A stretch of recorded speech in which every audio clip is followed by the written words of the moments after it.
Welcome back to the deep dive. So if you've ever tried to trace the history of Christian communities in the Middle East, you hit a wall pretty fast, a maze of names that is just baffling. Today, we're going to try and untangle one of the most complex identity crises in all of global Christianity. We really are. We're starting with an ancient entity known simply as the Church of the East. But, to be thorough, we have to say it's also been called the East Syriac Church, the Church of Seleucia at Ctesiphon, the Persian Church. And that's not even all of them, right? Not at all. Also the Assyrian Church, the Babylonian Church, the Chaldean Church, and maybe the most famous or infamous name is the Nestorian Church. That is just a staggering list, and it immediately tells you that the identity of this church has been shaped by, well, every geopolitical wind that's blown across Mesopotamia for 2,000 years. So our mission today is, let's say, straightforward. We're going to untangle this massive historical tapestry, and we're going to focus on the division that created the two major entities we see today, the Assyrian Church of the East, or ACE, and the Chaldean Catholic Church, the CCC. And if we want to understand that split, we have to start at the foundation. The ACE sees itself as the direct, uninterrupted continuation of that original ancient Church of the East. A church that really predates a lot of the empires we think of. In many ways, yes. So when we talk about origins, where was this foundation laid? It developed primarily among the Assyrian people during the 1st century AD. We're talking about the regions of Assyria, Upper Mesopotamia, and northwestern Persia. Okay, and critically, this entire area was east of the Roman Empire and later the Byzantine Empire. Exactly. And that's key. It means it developed largely outside the reach of the major Roman councils and, the political pressures that really defined Christianity in the West. And its origins they're not modest. The church claims an apostolic foundation. By Thomas the Apostle. The one known for his missions in India. That's the one. And also Addai of Edessa and Bartholomew the Apostle. So that gives it enormous historical weight right from the very beginning. It absolutely does. And that apostolic claim, combined with its geography, its isolation, that allowed it to define its own unique theological and liturgical path. Okay, so we have this ancient, multi-named historical footprint. How did it manage to codify its identity over centuries of turmoil? Let's zero in on the modern successor. What defines the Assyrian Church of the East today? Well, officially, its full name is the Holy Apostolic Catholic Assyrian Church of the East. That name itself is a declaration, isn't it? It anchors the church right to its Assyrian ethnic heritage. It does, and that identity is preserved through very specific, unique liturgical practices. It's not just about a shared history, it's about a shared practice. Okay, so what does that practice look like? The AKOE belongs firmly to the eastern branch of Syriac Christianity, and it's very distinctive.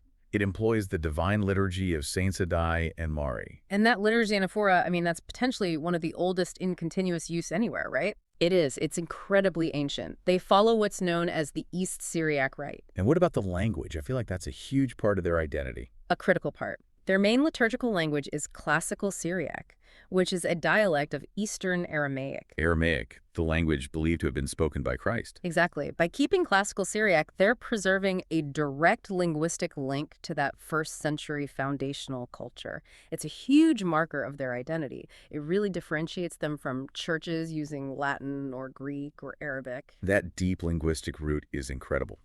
Now let's talk geography. The ancient heartland was a massive, historically contentious zone. We're talking Iraq, southeastern Turkey. Northeastern Syria and northwestern Iran.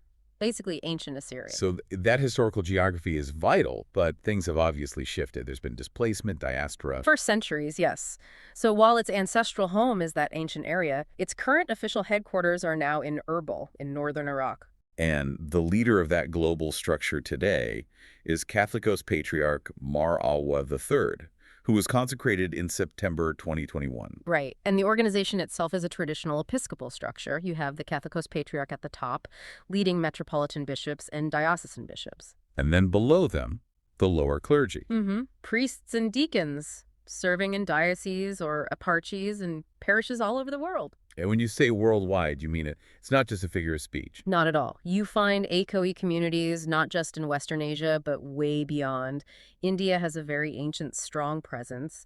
And then North America, Oceania, Europe, the Caucasus, and Russia, it's a vast global web, all run from Erbil. Okay, there are two little footnotes here about its modern history that I think foreshadow where we're going with the schism. First, the name Assyrian Church of the East wasn't even formalized until 1976. That's right. Before that, it was just more broadly known as the Church of the East. And the second point, which is probably more critical for the split we're about to discuss, is the structure of the Patriarchate itself. Yes.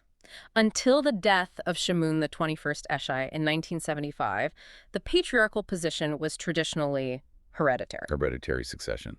For a major global church leadership role. And that just sounds like a recipe for internal political disaster. It was. And that brings us perfectly to part two, the Great Schism. The period from the mid-16th century all the way through the 19th was just incredibly turbulent. You have rival lines, political jockeying, splits, brief reconciliations. It's a mess. So if we boil all that complexity down, what were the two fundamental conflicts that drove the creation of two separate modern churches? There were two main drivers. The first was entirely internal, entirely structural, this ongoing, really deep dispute over hereditary succession versus a system of, election. So family rule versus merit. Basically, yes. And the second driver was external, the pressure and also the opportunity of seeking a formal union with the Catholic Church in Rome. And the 16th century was the pressure cooker, where both of these issues just boiled over. So let's look at Patriarch Shimon VII Ishoyab. He reigned from 1539 to 1558, based near Alquash. Right. And Shimon VII was maintaining the established tradition, including that hereditary succession. But there was a lot of dissatisfaction among bishops and clergy. They felt the quality of leadership was declining under this family system. They wanted a return to a more canonical, non-hereditary election. And this internal dissent, it found an external ally. The source material points out that Franciscan missionaries, who were obviously representing Rome's interests, were gaining a lot of influence, and they actively helped organize the opposition against the Patriarch. Exactly. So you had this frustrated internal faction that wanted reform, meeting an external force, Rome, that wanted universal communion. And this collision course results in a clear pro-Catholic party organizing in Mosul by 1552, led by a priest named Yohanan Salaka. And Salaka decides to take the ultimate risk. He rejects Shimon VII's authority and travels thousands of miles to Rome to get his own claim confirmed by Pope Julius III. This is where governance clashes head-on with doctrine. It's an incredible journey, just a powerful display of political will. Salaka gets to Rome, he makes his case as the leader of this reformist, non-hereditary wing, and he enters into full communion with the Catholic Church in February 1553. But here is the monumental historical twist. The point that sealed the schism. And it wasn't about doctrine, it was about pure, simple administrative error. It's the ultimate irony, isn't it? When Salaka was in Rome seeking his confirmation, officials in the Roman Curia were somehow misinformed. We don't know if it was deliberate manipulation or just genuine confusion, but they were told that the elderly incumbent patriarch Shimon VII had already died. Wait, hold on. The Pope appointed a successor based on a report that the current sitting patriarch was dead. That doesn't sound like a deliberate theological challenge to a living counterpart. It sounds like a colossal mistake based on bad information. That's what it was. I mean, that single political mistake defined the schism. Wow. Think about it. If the see was vacant, the Pope could legitimately appoint a successor who had requested communion. But if the see was occupied, it was an act of aggression.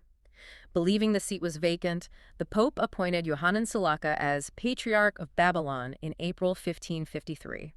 And he named the breakaway group the Church of Assyria and Mosul. So the entire foundation of the Chaldean Catholic Church stems from a clerical error in Rome, combined with an internal desire to end hereditary succession back in Mesopotamia. Salaka, now named Shimon, returns home and just starts appointing his own bishops, creating a parallel structure. Precisely. And the outcome was clear. The branches that upheld the traditional structure kept the hereditary succession and rejected Rome's authority. They solidified into the traditional Assyrian Church of the East. And the branches that followed Salaka rejected the hereditary principle and acknowledged the Pope. They became the Chaldean Catholic Church. Right. And it's fascinating that the sources emphasize that the members of the Chaldean Catholic Church are, for the most part, also ethnic Assyrians. They share the same roots, the same language, but they divided over structure and papal authority. It's a schism within a family, fundamentally. Driven by governance. It's a powerful lesson in church history. So let's fast forward to today. What's the relationship status between the ATE and the broader Christian world? Well, currently, the ACE is not in full communion with the Catholic Church, nor with the Oriental Orthodox or Eastern Orthodox churches. However, The dialogue between the Church of the East and the Catholic Church has been astonishingly successful in recent decades. Especially in addressing that historical theological baggage. Yes, exactly. Speaking of baggage, we mentioned the name Nestorian Church at the top. Why is that term so loaded, and how did the modern dialogue fix that? Well, that name is rooted in the 5th century Christological disputes around Nestorius, the Patriarch of Constantinople. The Church of the East was accused of following his doctrine, which was seen as separating the human and divine natures of Christ, strict diophysitism. And for that, they were anathematized by the Western Church. A condemnation that's centuries old, based on a very specific ancient disagreement. Exactly. And what the modern dialogue achieved, and this is why the 1994 Common Christological Declaration is so significant, was the realization that the Church of the East, while using different terminology, did not actually hold the extreme condemned version of Nestorianism. So they were essentially saying the same thing, just using different philosophical and linguistic toolkits. That's it. They agreed on the core mystery of Christ's person. So the 1994 Declaration basically wiped away a 1,500-year-old misunderstanding. Which cleared the path for closer ties. A massive theological breakthrough. And from there, they moved into the practical realm, which culminated in a theological dialogue in 2001. And what came out of that dialogue that actually affects the faithful on the ground? It led to guidelines for mutual admission to the Eucharist between the Chaldean Catholic Church and the Assyrian Church of the East. This is profound. While they're still administratively separate, they recognize each other's sacraments as valid. So under specific circumstances, a member of the AQE can receive the Eucharist in a Chaldean Catholic Church, and vice versa. Yes.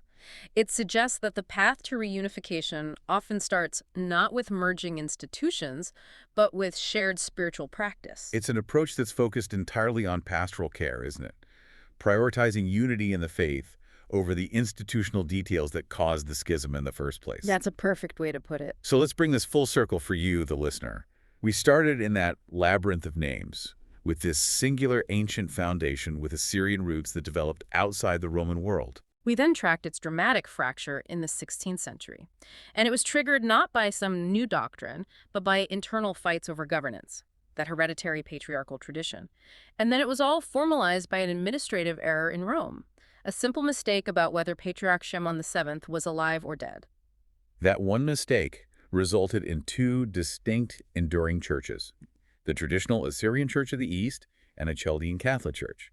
And yet today, after decades of patient dialogue, they've resolved the old theological issues and even share the central sacrament of the Eucharist. What's really fascinating here is that if you look at the whole historical arc, the sources show us that the question of leadership succession, who gets power, is it by bloodline or election, that played just as crucial a role as the big theological question of union with Rome. And that raises an important question for you to consider. What does this tell us about the weight of practical governance, of organizational structure, versus high-level doctrinal differences in creating historical splits that last for centuries? History is so often made by the mundane. The schism in the Church of the East reminds us that sometimes it's the internal organizational politics, the dispute over who gets to rule and how, that leaves the deepest, most enduring mark on a tradition, long after the theological disagreements have been solved. So it's worth asking, what seemingly minor procedural disputes in our organizations today might just define entirely new traditions 500 years from now?